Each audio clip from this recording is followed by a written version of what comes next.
Bismillahirrahmanirrahim. Assalamualaikum warahmatullahi wabarakatuh. Waalaikumsalam warahmatullahi wabarakatuh. Si ada yang lamun. Nabi ulangi. Assalamualaikum warahmatullahi wabarakatuh.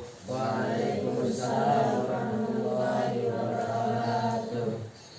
Agar pertemuan kita ini mendapatkan keberkahan, sambil mengkondisikan hati kita bersama-sama agar menyatu antara pikiran dengan hati, maka sudah sepantasnya setiap aktivitas kebaikan kita harus kita niatkan ibadah. Oleh karenanya mari kita sama-sama awali dengan bersama-sama niat memulai mengaji sebagaimana yang Abi ajarkan kemarin.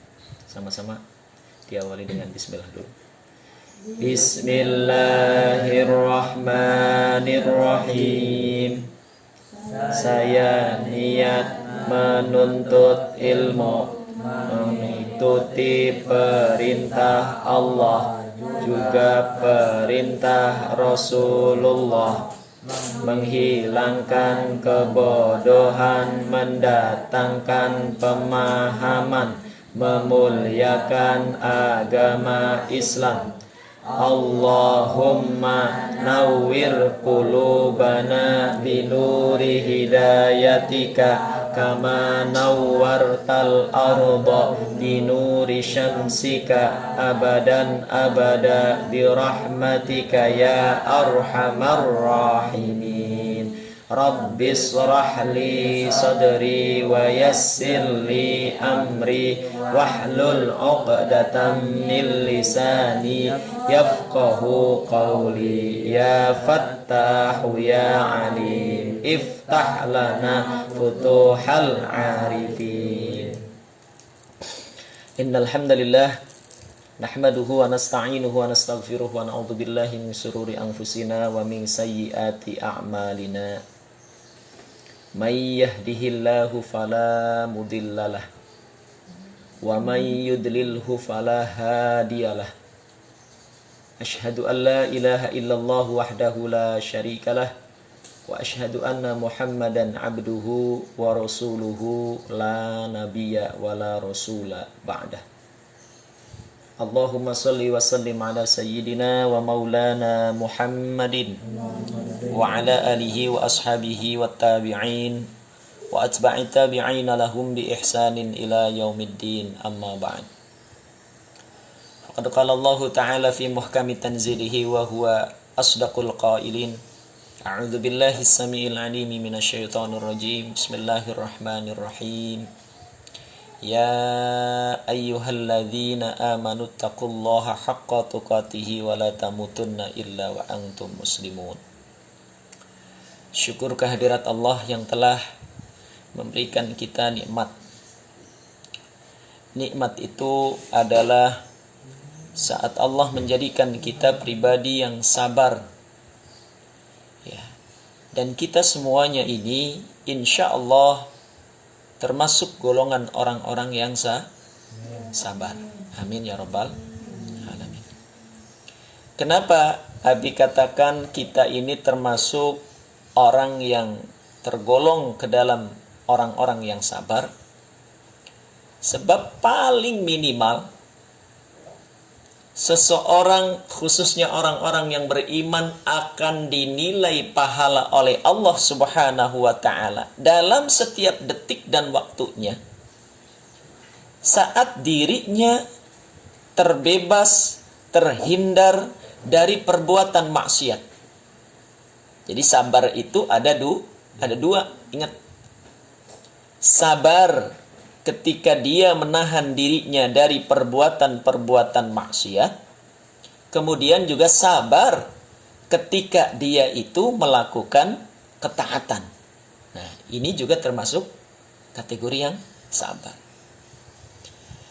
Jadi kalau kemudian kita ini ya tidak termasuk di waktu tertentu, di waktu yang sama saat orang-orang mujrim, saat orang-orang pendosa, saat orang-orang yang sedang menunaikan maksiat, lalu kemudian kita ini termasuk golongan orang-orang yang ada di garis taat, maka berarti kita ini termasuk orang-orang yang sabar menghindari maksiat. Ya. Jadi kalau kita nih menjalankan puasa, ya, kita menghindari maksiat. Di saat yang sama nih, saat ini, saat detik ini, saat kita nih sedang duduk di majelis ilmu, saat kita duduk di majelis taklim, ada mungkin orang-orang yang beriman juga, yang akunya beriman, yang akunya dia muslim. Tetapi di waktu yang sama saat ini nih, dia sudah tidak tahan. Harusnya berpuasa, tapi boleh jadi mungkin dia tidak berpuasa. Harusnya dia menahan dirinya untuk tidak melakukan kemaksiatan, tapi boleh jadi di waktu yang sama, yang saat seperti ini nih, ya, beberapa teman-teman kita yang mengaku beriman, mengaku Islam, dia sedang berbuat maksiat. Ya, apa saja bentuk maksiat banyak. Nah, makanya kita bersyukur. Saat ini kita termasuk golongan orang-orang yang sabar untuk dapat terhindar dari perbuatan-perbuatan maksiat. Juga yang kedua, kita sabar dalam taat. Sabar, aduh enaknya siang-siang begini, apalagi tadi sedang enak-enaknya tidur, dengar bel, berarti udah tandanya ada aktivitas. Sedang enak-enaknya ngorok, ya ayah, lalu harus bangun ngedengerin tausiah. Saat enak-enaknya istirahat, harus bangun, ini mah ngaji. Mendingan gua di rumah. Gua di rumah mah nggak ada yang negor, enak tidur bablas sampai sore, ya. Tapi di sini AA dengan penuh ikhlas dan ridha menjalankan aktivitas sebagaimana santri-santri yang lain. Insya Allah kita doakan mudah-mudahan AA dan kita semua menjadi anak-anak yang soleh. Amin. Ya Rabbal Alamin. Seiring dengan didoakan soleh, seiring dengan aktivitas soleh, maka insya Allah mudah-mudahan kita bisa mengamalkan kesolehan. Sedikitnya apa? Yang paling sedikit, yang paling minimal. Ingat materi, jaga mulut. Jaga mulutnya, kata-katanya harus dengan kata-kata yang baik. Jangan terlontar kata-kata rofas. Jangan terlontar kata-kata yang buruk, kata-kata yang kasar, kata-kata yang tidak pantas untuk kita sebutkan, ya. Maka mulai dari hal-hal yang terkecil. Ya, ingat tuh, kalau kita ngomongnya santun, kalau kita ngomongnya baik, kalau kita menjaga diri kita dari yang membuat orang lain ini emosi sama kita, itu juga udah bernilai ibadah. Ya, udah bernilai ibadah. Ini karenanya insya Allah, mudah-mudahan seluruh amal-amal soleh kita, amal-amal baik kita, mudah-mudahan Allah catat sebagai kebaikan. Amin. Amin. Ya Rabbal. Salawat teriring salam tersanjung atas baginda alam Nabi besar Muhammad sallallahu alaihi wasallam beserta para keluarganya, para sahabatnya, serta mudah-mudahan sampai kepada kita sebagai pengikutnya, sebagai umatnya, dan mudah-mudahan kelak di yaumil kiamah nanti Allah Subhanahu wa taala jadikan kita ini termasuk golongan hamba-hamba Allah, umat Rasulullah yang mendapatkan syafaat Rasulullah sallallahu alaihi wasallam. Amin. Ya Rabbal Alamin. Anak-anakku semua yang dirahmati oleh Allah Subhanahu wa taala, insyaallah zuhur kali ini kita akan melanjutkan kajian yang masih bersambung. Kita tuntasin ya biar lunas, sehingga kalau sudah tuntas baru nanti kita akan berganti pada bab yang lain. Ya, insyaallah kita lanjutkan pada kajian atau pembahasan tentang as-shalawatil masnunat, yaitu adalah solat-solat sunnah. Ya, terakhir kita sudah membahas ya tentang solat-solat sunnah yang memiliki waktu, betul ya? Terakhir solat apa? Solat duha. Berikutnya setelah sholat duha, termasuk juga sholat-sholat yang memiliki waktu khusus adalah yaitu sholat sunnah witir. Witir udah belum? Sudah. Taraweh, witir udah ya? Terus duha? Sudah. Tahajud juga sudah. Alhamdulillah. Baik, berarti Berikutnya adalah sholat sunnah yang memiliki sebab. Coba kira-kira ada yang tertinggal nggak? Ada yang tahu tidak? Ini Apa? Bukan sholat yang ada waktu. Yang ada waktu. Ya, yang ingat barangkali ada yang pernah dengar. Apa? Idul? Oh iya betul. Idul Fitri dan Idul Adha. Iya betul. Ditulis, dilanjutin. Jadi jangan dulu yang punya sebab ya. Idul Fitri dan Idul Adha. Bagus. Idul Fitri dan Idul Adha. Termasuk juga sholat sunnah yang memiliki waktu khusus.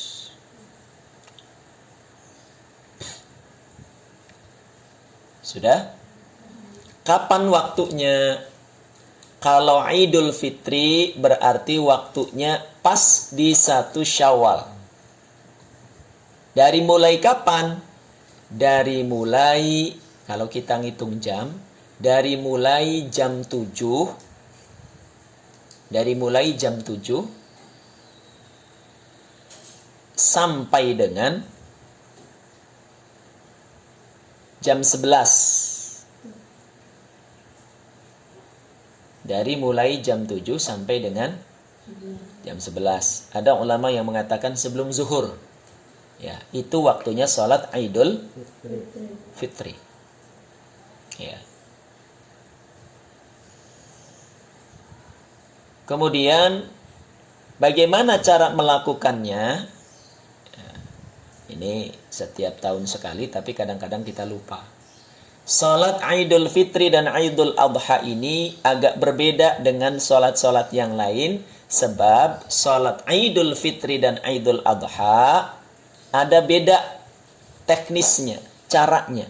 Bedanya di mana? Bedanya cuman setiap rakaat didahului dengan takbir yang lebih daripada 1 takbir. Rakaat yang pertama berapa takbir? 7 kali takbir. Rakaat yang kedua 5 kali takbir. Untuk rakaat yang pertama 7 takbir itu selain daripada takbiratul ihram. Mana sih takbiratul ihram itu? Takbir yang pertama itu, yang wajib. Allahu Akbar. Itu namanya takbiratul ihram kalau yang pertama. Nah, baru setelah takbiratul ihram pada salat Idul Fitri dan Idul Adha itu dilanjutkan dengan takbir intiqal namanya. Takbir intiqal.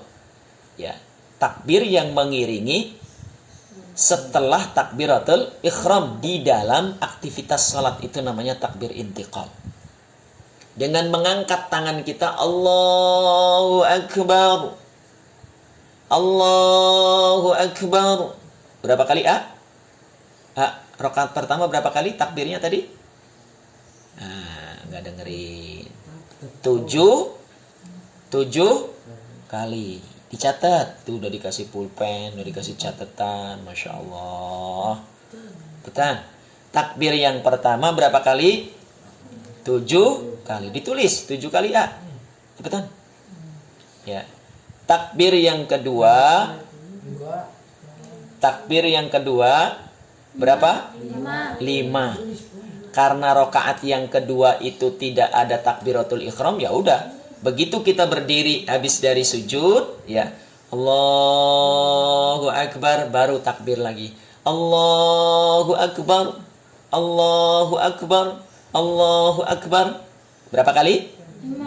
5. Yang pertama tuh 7. Yang kedua 5. Tuh semua takbirnya itu hukumnya adalah sunnah ab'ad. Sunnah apa? Ab'ad. Maksudnya apa Bi? Sunnah ab'ad itu sunnah yang apabila kita terlewat atau lupa, maka disunnahkan kita mengerjakan sujud syahwi. Ada nggak? Pernah nggak imam lupa? Pernah ya, bahkan sering kita melihat atau kita ngikutin sholat Ya, kadang kalau ibu-ibu di belakang ya jadinya nggak begitu memperhatikan. Tapi kalau bapak-bapak biasanya di depan ya lihat imam tuh. Kadang imam lupa tuh karena kebiasaannya memang nggak seperti itu. Jadi begitu Allahu Akbar biasanya di rakaat yang kedua ya. Begitu bangun, kalau rakaat pertama biasanya masih ingat tuh. Nah, biasanya yang lupa itu rakaat yang kedua. Begitu rakaat yang kedua ya, langsung tuh Bismillahirrahmanirrahim. Harusnya takbir 5 dulu. Nah, kalau lupa, nggak apa-apa, nggak jadi batal sholatnya. Ya, tapi disunnahkan untuk mengganti dengan atau sebelum salam tunaikan sujud syahwi. Ya, itu. Nah, terus sholat sunnah tarawih ini pun juga termasuk sholat sunnah yang sunnah dilakukan dengan cara berjamaah. Ya, ayo tarawih lagi. Sholat sunnah id. Sholat sunnah id ini adalah termasuk sholat sunnah yang disunnahkan dikerjakan dengan cara berjamaah. Di mana sebaiknya di lapangan? Kalau di masjid boleh, boleh. Ya. Tapi yang paling afdol itu di lapangan. Di tempat terbuka, bukan di lapangan, di tempat terbuka. Ya, tempat terbuka lapangan namanya. Ya. Terus menggunakan pakaian-pakaian yang terindah, yang bagus-bagus. Ya. Terus apalagi? Ya. Sunnah juga sebelumnya kita mandi. Ya. Bukan gosok gigi aja tapi mandi. Ya. Pakai pakaian bagus, mandi, terus pakai minyak wangi. Pastikan ya fresh gitu ya. Pakai baju yang bagus, pakai minyak wangi, udah mandi, wah seger dah pokoknya. Barulah berangkat menuju tempat itu. Dan sholatnya itu disunnahkan setelahnya ada 2 khutbah. Sebagaimana khutbahnya sholat Jumat. Bedanya kalau sholat Jumat khutbahnya sebelum sholat Jumatnya. Tapi kalau sholat sunnah id, sholat dulu baru khutbah. Itulah sholat sunnah Idul Fitri atau Idul Adha. Abi boleh nggak kalau seandainya umpamanya sholatnya di rumah? Boleh. Nih, apalagi nih zaman sekarang, zaman corona. Ya. Yang Majelis Ulama Indonesia sudah memprediksikan kalau pandemi ini terjadi sampai akhir Ramadan dan bahkan boleh jadi 1 Syawal itu masih mencekam sama seperti sekarang ini. Ya. Bidang medis mengumumkan ya Satgas COVID-19 menyebutkan bahwa kondisinya kita masih ya dalam kondisi kritis, maka mau tidak mau sholat Idnya tidak usah kita memaksakan untuk mendirikan berjamaah. Terus gimana Bi? Boleh dilakukan di rumah. Di rumah pun juga boleh dilakukan terbatas. Bapak ini kayaknya segini ya, kayak seperti kita sholat-sholat ini biasa. Ya, tinggal nanti ada khutbahnya enggak? Ya boleh ada khutbahnya. Kalau memang di antara jamaah itu bisa melakukan khutbah. Ya, kalau enggak Bi, ya udah sholatnya aja. Tapi enggak ada yang bisa jadi imam Bi, ya udah masing-masing. Jadi enggak usah dipersulit. Masih dapat pahala, masih. Jadi sholat sunnah id itu memang sunnahnya berjamaah. Tapi kalau tidak memungkinkan oleh karena satu dan lain hal, maka boleh sholat Idul Fitri atau Idul Adha itu dilakukan masing-masing, sendiri-sendiri, dan di rumahnya masing-masing. Kalau memungkinkan dengan adanya khutbah, alhamdulillah, umpamanya di anggota rumah keluarga itu ada ya yang bisa khutbah, alhamdulillah berarti lebih afdol, artinya pahalanya berarti sama seperti sholat-sholat yang biasa gitu ya. Tapi kalaupun tidak ada berarti ya tidak apa-apa. Minimal dapat pahala sholatnya saja. Bagaimana kalau seandainya dalam kondisi normal, tapi kita mengerjakan sholat idnya itu sendiri di rumah? Boleh, nggak apa-apa. Ya. Tapi ya tentu beda pahalanya dibanding dengan orang yang sholatnya berjamaah di lapangan sebagaimana anjuran Rasulullah. Kalau umpamanya kitanya, udahlah di rumah aja, kata Abi kan bisa sholatnya sendiri juga di rumah. Iya bisa sih, bisa. Tapi nilai keutamaan dan pahalanya pasti berbeda. Nah kalau kita milih, ya pengen pahalanya banyak apa dikit? Pasti banyak. Makanya kita cari keutamaannya, cari yang terbaik, cari yang terbanyak. Itu ya. Itulah tata caranya sholat Idul Fitri dan Idul Adha. Begitupun juga kalau kita sholat sendiri sama, tata caranya nggak berubah. Jadi sholat rakaat yang pertamanya setelah takbiratul ihram ada 7 takbir. Ya, setelah bangun dari sujud yang pertama, ya untuk rakaat yang keduanya ada 5 takbiratul ihram.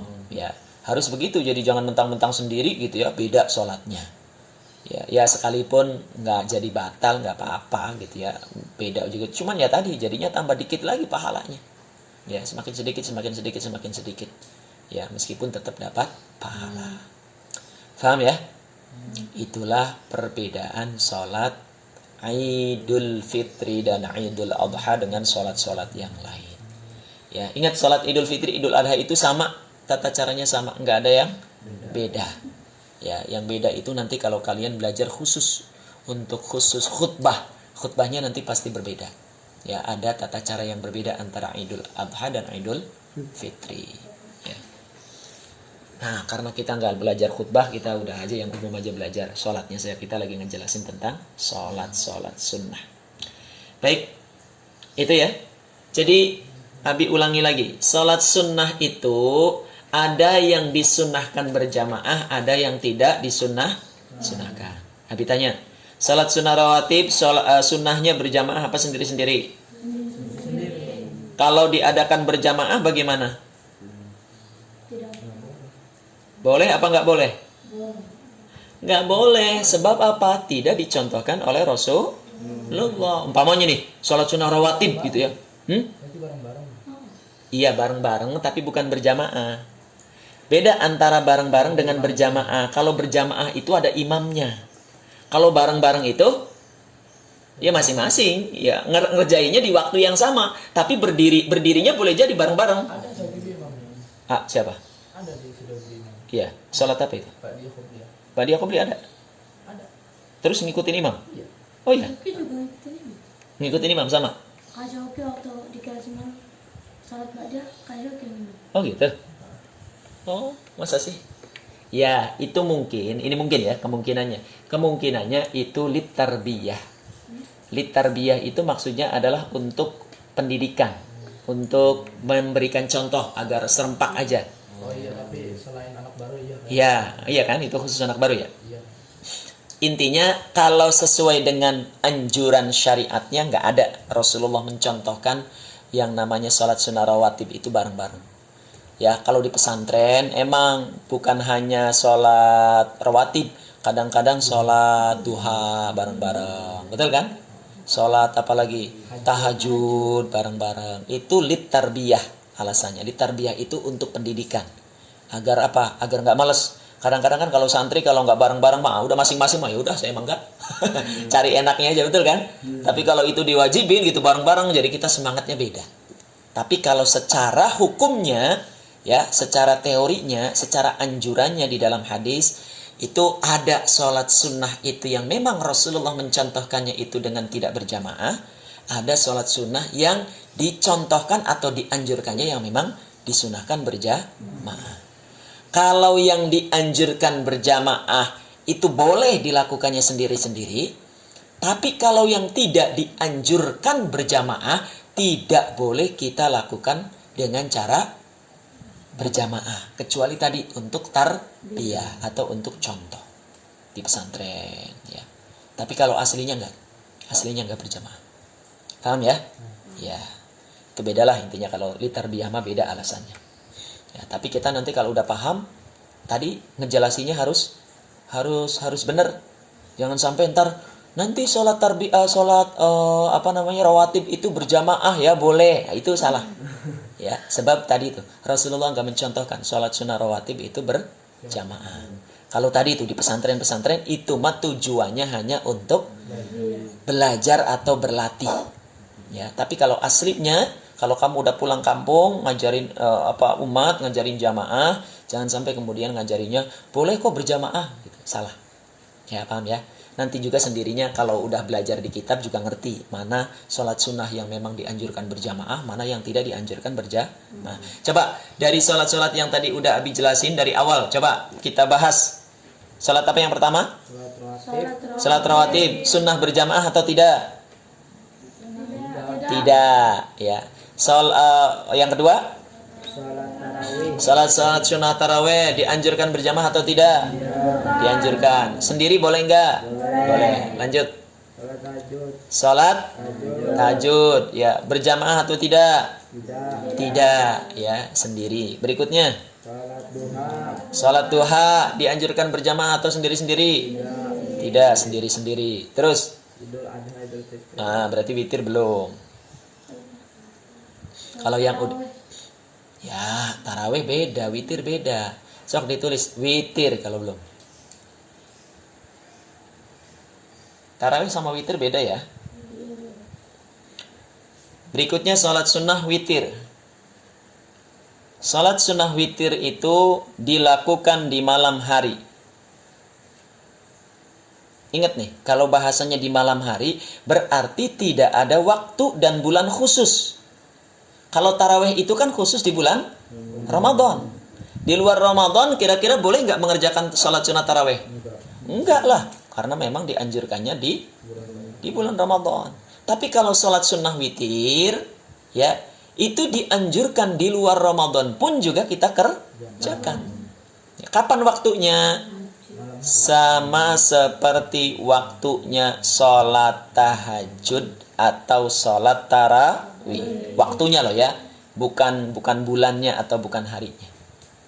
Kalau hari-harinya setiap malam, ya boleh. Di luar Ramadan pun juga boleh. Berapa jumlah rakaatnya? Paling sedikit 1 rakaat. Ingat niatnya kalau 1 rakaat, usolli sunnata rakaatal witri sunnatan lillahi ta'ala. Atau enggak pakai sunatan juga boleh. Usolli sunnata rakaatal witri alhamdulillah. Mustaqbilal kiblati ada anillahi ta'ala. Itu kalau lafaznya. Kalau hatinya sih ya udah kita ngucapin aja, ya Allah saya niat salat sunnah witir 1 rakaat karena Engkau, Allahu Akbar, udah. Pakai bahasa kita juga enggak apa-apa. Ya. Atau juga ada yang niatnya begini, usolli sunnatal witri rakaatan lillahi ta'ala. Rakaatan itu artinya 1 rakaat. Jangan ntar pakai wahid rakaat. Mana wahid rakaat? Ada tuh yang niatnya wahid rakaat. Ya, nggak usah diomongin siapa orangnya. Inisialnya A. Abi nggak ngomongin azan. Ya. Bukan rahasia. Ya. Jadi usolli sunnatal witri rakaatan lillahi ta'ala. Kalau witir itu kita jalankan 1 rakaat. Kalau 3 rakaat sekaligus usolli sunnatal witri salasa rakaatin. Kalau jadi makmuman lillahi ta'ala. Nah, sholat sunnah witir ini kalau di dalam Ramadan sunnah berjamaah, dianjurkan berjamaah. Tapi kalau di luar Ramadan,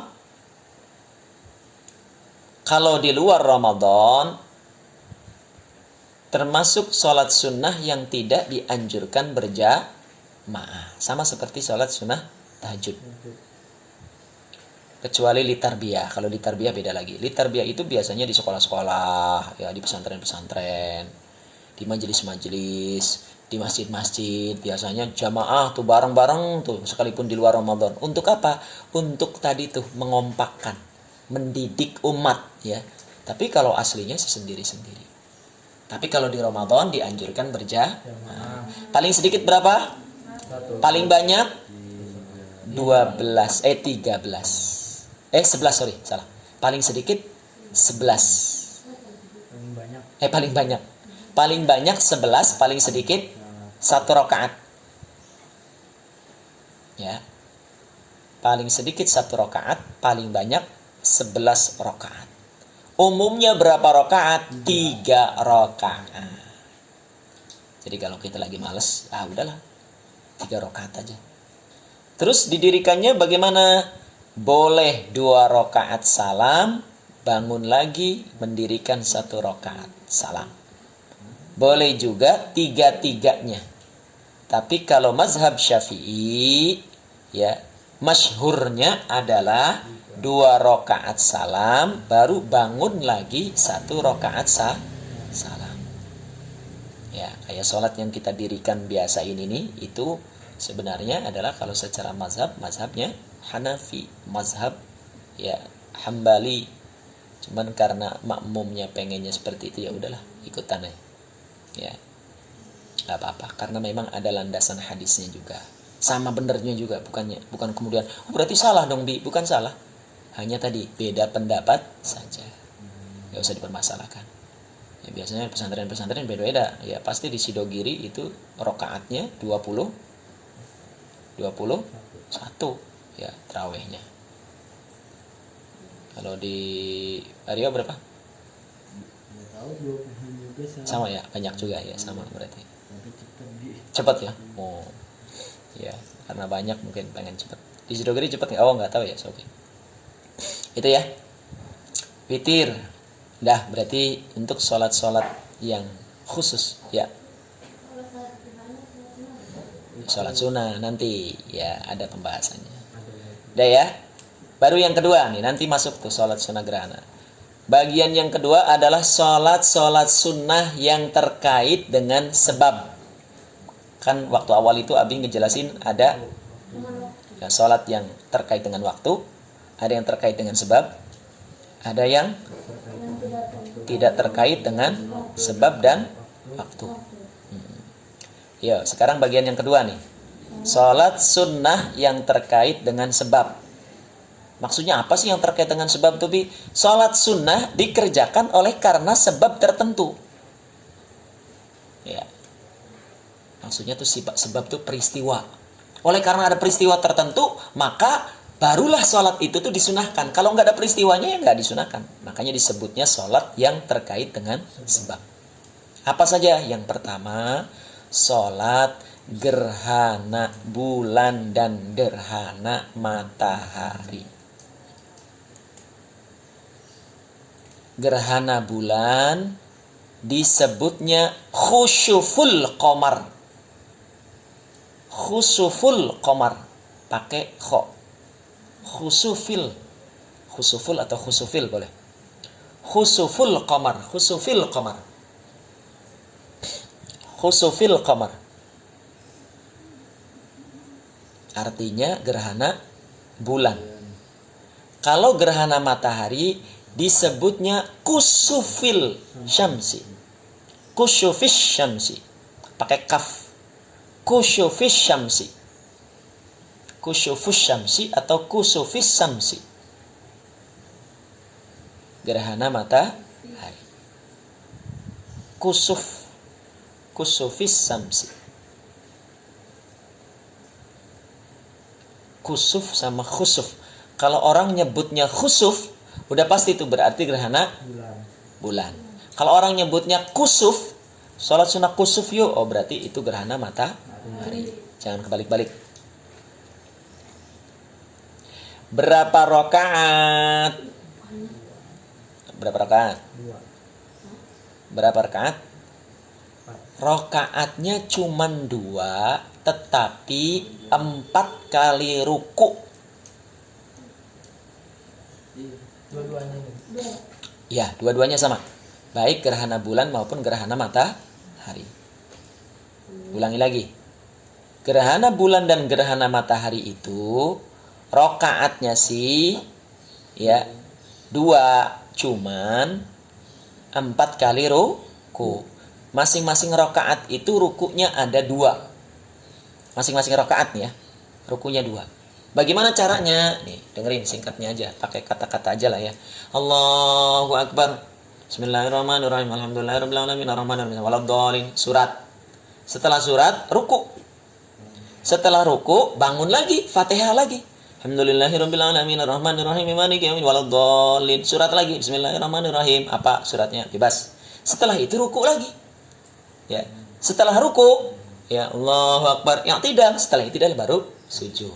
Setelah sujud selesai baru bangun. Nah, itu baru satu rakaat. Rakaat yang keduanya juga begitu lagi. Bismillahirrahmanirrahim. Baca surat, ruku. Setelah ruku bangun lagi, baca lagi Fatihah. Baca lagi surat panjang, panjang atau pendek terserah ya.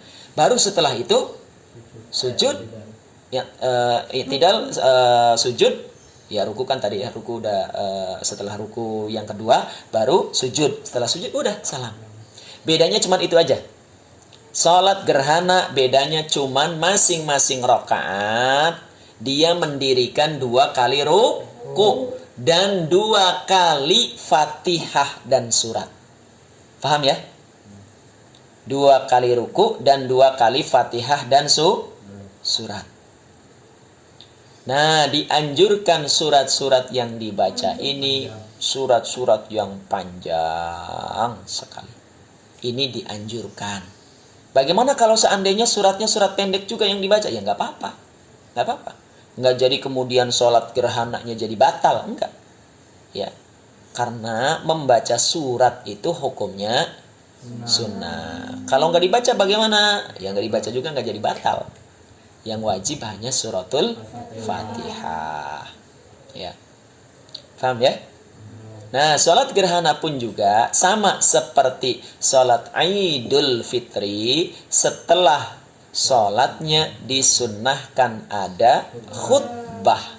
Khutbahnya sama seperti khutbah sholat Jumat. Terdiri dari 2 khutbah. Hanya beda pesannya saja. Hanya beda teknisnya saja. Nah, teknis khutbah itu mah nanti dibahasnya khusus. Kalau pakai bahasa Arab Nggak apa-apa. Ya. Paham ya? Ngerti nih salat gerhana. Kapan waktunya ya? Kalau gerhana.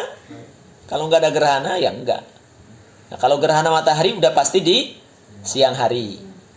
Kalau gerhana bulan malam hari. Jangan kebalik ntar mau sholat apa siang-siang, mau gerhana bulan, mau sholat gerhana bulan. Ngelindur dia berarti. Ya. Dan kapan sholat itu disunahkan dikerjakan? Saat terjadinya gerhana yang masih berlangsung.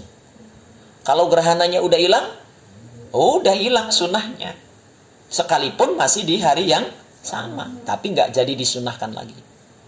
Dari mana Bi kita taunya? Wah, zaman sekarang udah zaman canggih. Ya, BMKG biasanya itu merilis. Ya, udah diprediksikan itu biasanya. Nanti di hari tertentu di jam sekian sampai jam sekian akan terjadi gerhana bulan. Nah, udah acuannya itu aja. Berarti kalau kemudian kita ini baru sadar, loh ternyata udah lewat, ya udah nggak jadi disunahkan lagi. Sekalipun masih terjadi di hari yang sama. Ya, udah nggak sunnah lagi tuh kita mengerjakan sholat gerhananya. Kalau udah lewat gerhananya. Jadi sunnah gerhana itu saat gerhananya on the way. Saat berlangsung. Tapi kalau udah nggak berlangsung lagi gerhananya udah habis, udah kita nggak disunahkan. Bagaimana Bi kalau saat kita mengerjakan gerhana, ya, tapi tiba-tiba kita masih lagi sholat, gerhananya tiba-tiba udah habis. Nggak apa-apa, lanjutin aja, masih sunnah. Yang penting kita sedang mengerjakan. Yang nggak boleh itu saat mau mengerjakan waktu gerhananya udah habis. Itu baru tuh udah nggak sah. Ya. Nah, sama seperti Idul Fitri, Idul Adha, gerhana bulan dan gerhana matahari ini ada sholat sunnah yang disunnahkan berjamaah. Ya. Bagaimana kalau melakukannya sendiri? Nggak apa-apa. Tapi dianjurkannya dengan berjamaah. Kalau dilakukan sendiri ya nggak apa-apa juga. Paham? Ada yang nanya gerhana ini? Silakan. Yang pengen nanya boleh langsung. Itu gerhana bulan, gerhana matahari. Jadi termasuk sholat sunnah yang diiringi dengan sebab. Sebab adanya gerhana, maka barulah sholat itu disunahkan. Ya. Dan ingat, ini sama pahalanya seperti sholat tahajud. Sama pahalanya seperti sholat Idul Fitri, Idul Adha. Cuman kadang-kadang kita lebih semangat Idul Fitri, Idul Adha tuh. Betul nggak? Iya, kalau Idul Fitri, Idul Adha, hampir tuh seluruh kampung tuh yang muslim itu ngerjain. Yang biasa nggak sholat juga, ikutan sholat. Padahal itu sholat sunnah. Sholat hari-harinya sih nggak pernah mengerjakan, tapi giliran sholat Id, paling depan dia, ya paling semangat. Ya. Iya, setahun sekali gitu ya. Nah itu pahalanya sama seperti gerhana. Jadi kalau gerhana, anggap saja, ini apa namanya, saya harus mengerjakannya sebab apa? Pahalanya gede. Cuman kalaupun nggak mengerjakan, nggak jadi dosa, sebab bukan sholat wajib. Paham ya? Berikutnya yang kedua adalah sholat sunnah istisqa. Yang kedua sholat sunnah istisqa. Apa sholat sunnah istisqa itu? Sholat sunnah meminta hujan. Sebabnya adalah karena kemarau panjang. Karena kemarau panjang. Jadi sekali lagi, yang menyebabkan kita disunnahkan sholat sunnah istisqa itu oleh karena kemarau panjang. Air kita nggak dapeti di mana-mana. Udah krisis air. Semuanya mati. Sumber nggak lagi keluar airnya. Ya, bor apalagi. Semua pokoknya sumur-sumur kering. Udah krisis air. Ya, dan itu dalam jangka waktu lama. Ya. Berminggu-minggu, berbulan-bulan kita merasakan seperti itu. Ya, matahari teriknya bukan main. Barulah di situ seorang amir, seorang imam, ya, dalam hal ini imam itu bisa saja imam masjid, tokoh masyarakat di kampung tertentu, ya. Atau kalau di Indonesia mungkin Majelis Ulama Indonesia yang ngumumin, kita saat ini sedang krisis air, kemarau panjang, maka silahkan dihimbau kepada seluruh masyarakat muslim Indonesia untuk mendirikan salat sunnah istisqa. Nah, baru tuh masing-masing masjid tuh ketua DKM-nya, ya, atau ustadz-ustadznya di tempat-tempat tertentu itu mengajak masyarakatnya, ya, pengumuman kepada warga Villa Mas Indah. Insya Allah karena sesuai dengan anjuran Majelis Ulama Indonesia, saat-saat ini kita sedang kemarau panjang dan kita disunahkan untuk meminta kepada Allah agar Allah menurunkan hujan. Maka sholatnya namanya sholat sunnah istisqa. Baru diumumin ini nih, yang ngumumin harus ngerti, harus santri, harus paham ilmunya. Sebab apa? Ada rangkaian kesunahan apa saja sebelum sholat istisqa itu dikerjakan. Apa yang harus dilakukan oleh umat? Apa? Nggak langsung sholat. Sholatnya biasanya nanti. Kapan? Seminggu lagi diumuminnya lebih dulu. Kenapa? Sebab ada amalan-amalan tertentu yang mengiringi sholat sunnah istisqa itu yang sunnah dilakukan oleh umat. Umat ini siapa? Warga yang akan ikut salat sunnah istisqa atau kaum muslimin muslimat lah. Apa saja? Disunnahkan puasa 3 hari. Disunnahkan puasa 3 hari. Puasa apa, Abi? Ya, puasa minta hujan. Puasa yang mengiringi salat sunnah istisqa. Puasanya kayak apa ya? Kayak puasa Senin Kamis saja, puasa sunnah. Ya. 3 hari berturut-turut puasa dianjurkan nih. Oleh karenanya warga sebelum kita sholat sunnah istisqa yang nanti akan dilakukan 3 hari yang akan datang, gitu ya. Silahkan dari mulai besok hari kita puasa sunnah dulu. Nah, sambil banyak bertaubat kepada Allah, begitu tuh. Ya, dianjurkan dulu. Jangan mau juk-juk, nanti besok. Berarti dia nggak ngerti ilmunya. Ya. Jadi diumuminya 3 hari sebelumnya agar umat Islam ini mengerjakan ritual atau ibadah-ibadah yang dianjurkan oleh Rasulullah sebelum kita mengerjakan sholat sunnah istisqa. Udah? Sesudah itu ngapain? Udah 3 hari menjelang barulah, ya, orang-orang dianjurkan untuk mendatangi satu tempat, dan tempat ya diadakannya sholat sunnah istisqa ini sunnah di lapangan terbuka sebagaimana sholat Idul Fitri. Dan disunnahkan seluruh warga memakai pakaian-pakaian yang paling jelek, kebalikannya daripada sholat Id. Kalau sholat Id itu pakaiannya pakaian terbagus, tapi kalau ya kalau sholat istisqa disunahkan menggunakan pakaian-pakaian yang paling jelek, tapi tetap harus syar'i, menutup aurat. Jangan paling jelek ini mah perempuannya yang kelihatan pahanya, yang bolong-bolong. Itu namanya maksiat, membuka aurat. Ya. Tetap tadi sekalipun yang paling jelek tapi tetap syar'i, ya. Tetap harus sesuai dengan syariat, nggak boleh membuka aurat. Ya. Yang laki-laki juga tetap sopan, jangan mentang-mentang jelek ya, dan tidak maksiat sih gitu, buka baju. Ya, orang gila gitu. Ya. Kemudian dianjurkan untuk perempuan tidak boleh menggunakan perhiasan. Datang dari rumah menuju ke tempat sholat harus dengan datang atau dalam kondisi yang benar-benar merendahkan diri kita di hadapan Allah. Gak boleh bercanda, gak boleh hiruk pikuk umpamanya bercanda, ketawa-ketawa terbahak-bahak. Pokoknya di hari dimana kita mau sholat itu benar-benar khusyuk, dari mulai berangkat dari rumah menuju tempat sholat itu gak boleh ada ketawa ketiwi. Gak boleh ada bercanda-bercanda. Kita harus benar-benar menghadapkan hati kita, pikiran kita. Kalau kita ini benar-benar memohon banget sama Allah agar Allah turunkan hujan.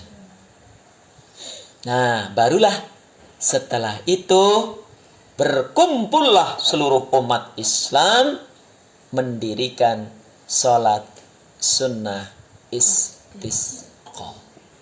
Kapan di sholat sunnah istisqa ini dilakukan? Boleh kapan saja, tetapi sunnahnya di siang hari. Di malam hari boleh nggak? Boleh.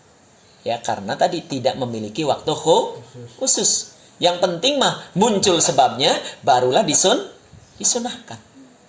Ya, barulah disunahkan. Itu sholat gerhana juga boleh nggak? Iya, tergantung gerhananya. Berapa rakaat Salat istisqa dikerjakan dengan cara 2 rakaat. Caranya bagaimana? Ya, caranya seperti biasa. Seperti biasa kayak sholat-sholat sunnah pada umumnya. Ya, nggak sama seperti sholat Id, nggak sama seperti sholat gerhana. Biasa aja sholat sunnah 2 rakaat, dan disunahkan berjamaah. Setelah berjamaah sholat sunnah sebagaimana sholat sunnah Id, berdirilah imam atau khatib untuk menyampaikan khutbahnya, alias sunnah adanya khutbah.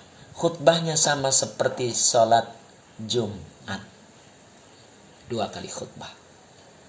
Di khutbah itu mengajak seluruh masyarakat agar bertaubat kepada Allah, agar meminta belas kasihan Allah, agar Allah segera turunkan hujan. Kalau dilakukan semua itu, biasanya menurut sejarah dan pengalaman, itu hujan pasti turun. Pasti turun. Ya, pasti. Tapi tadi syaratnya, puasa dulu 3 hari, setiap harinya kita memohon kepada Allah, belas kasihan Allah. Ya, barulah. Ya, endingnya, puncaknya itu saat kita sholat. Ya, barulah Allah kasih hujan secara cash. Ya. Iya. Ya, dan itu di banyak tempat itu terbukti, setelah sholat langsung hujan. Ya, mandi sekali, manjur sekali, mustajab sekali doa. Oh ya, lupa. Dianjurkan bagi orang yang punya peliharaan itu dibawa peliharaannya saat sholat. Iya. Jangan ketawa, ini emang begitu di dalam hadisnya. Kalau umpamanya punya kambing, bawa kambing. Iya, betul. Kalau yang punya burung, bawa burung. Yang punya piaraan-piaraan di rumah, ya, yang punya piaraan-piaraan, binatang-binatang ternak, ya jangan semuanya. Satu aja perwakilan. Yang burung jangan semuanya, burung dibawa, kambing semuanya. Wah, yang ada ntar sholatnya nggak sah. Jualan. Pasar binatang yang ada ntar ya. Di tempat. Satu aja. Itu sunnah itu sunnah. Memang Rasulullah menganjurkannya begitu. Yang punya binatang-binatang piaraan di rumah, bawa. Ya, emang kelihatannya lucu, nggak biasa banget sih. Mau kemana? Mau sholat, bawa burung. Ya, tapi itulah yang dianjurkan Rasulullah. Filosofinya apa? Pesannya apa? Pesannya agar jadi saksi di hadapan Allah. Ya Allah, nih aku punya piaraan ya Allah. Piaraanku ini pun juga ya Allah berdoa. Mereka semua yang diajak itu berdoa. Burung itu pun juga ikut mengaminkan. Kambing yang diajak itu nanti ikut mengaminkan. Jangan salah. Ya. Ya hanya sesama kambing aja yang tahu bahasanya. Kalau kita ya nggak mungkin tahu. Kecuali kalau Nabi Sulaiman bisa tahu gitu ya. Kan itulah kata Rasulullah. Ya. Jadi binatang-binatang yang kita bawa itu nanti akan jadi saksi di hadapan Allah. Saat imam itu berdoa meminta hujan di hadapan Allah, mereka semuanya pun juga merintih. Dan ini menjadi saksi di hadapan Allah. Nih ya Allah, binatang ternakku pun juga kehausan. Ya. Sehingga ya inilah yang nantinya diharapkan agar Allah ya menurunkan kasih sayangnya oleh karena melihat binatang-binatang ternak pun juga sama ikut kehausan. Jadi Allah menurunkan hujan. Ya. Itu binatangnya ada jenis-jenis tertentu atau enggak? Kalau misalnya binatang buas kayak ular gitu kan takutnya orang sampingnya. Ya, yang penting jangan membahayakan. Ya. Binatang apa saja yang penting tidak membahayakan. Binatang buas juga kalau udah jinak nggak apa-apa. Ya. Harimau tapi udah jinak nggak apa-apa, tapi jangan bikin orang nggak khusus sholat. Orang mungkin nggak tahu gitu. Wah, ini yang dibawa umpamanya singa. Wow, kita boro-boro sholatnya khusyuk, yang ada ketakutan. Orang bisa lari. Ya. Nah maka ya tentu yang umum aja lah gitu ya. Ular juga kalau umpamanya memang ular itu udah orang tahu ularnya ular jinak gitu ya. Tapi kalau kemudian kita bawa ular menyebabkan orang lain sholatnya tidak khusyuk, ya mendingan gak usah dibawa.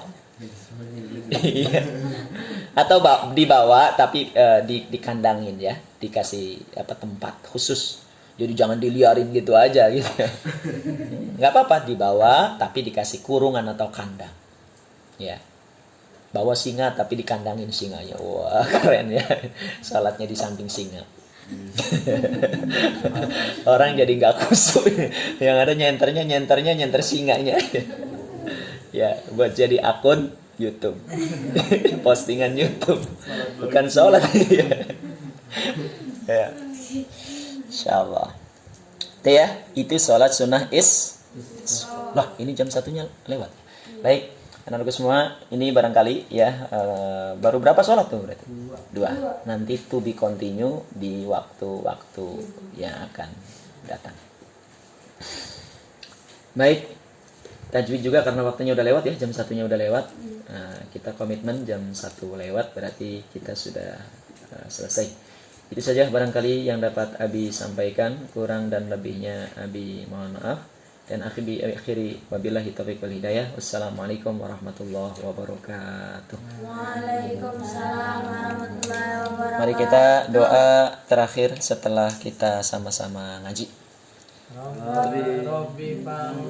Ulangi yang kompak 1 2 3. Rabbi fa'fa'na bima 'allamtana, Rabbi 'allimna alladhi yanfa'una, Rabbi faqihna wa faqih alana wa qarabati lana fi dinina.